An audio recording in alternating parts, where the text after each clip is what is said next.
Oh, ito pala yung ginagawa sa among kuripot. Bawat luto, ayan, kunti-kunti lang. Kunti-kunti lang daw bawat luto, kaya ginaganyan ko para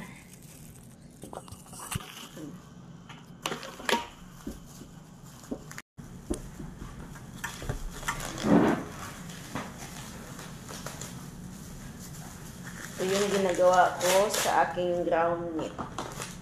Kasi kuripot yung aking amo, binubuo-buo ko ng maliliit. Ayan, maliliit guys. Hey guys, ito na yung aking ground meat guys. Oh. Kasi kuripot yung aking amo, little portion ng daw. Little. Ayan.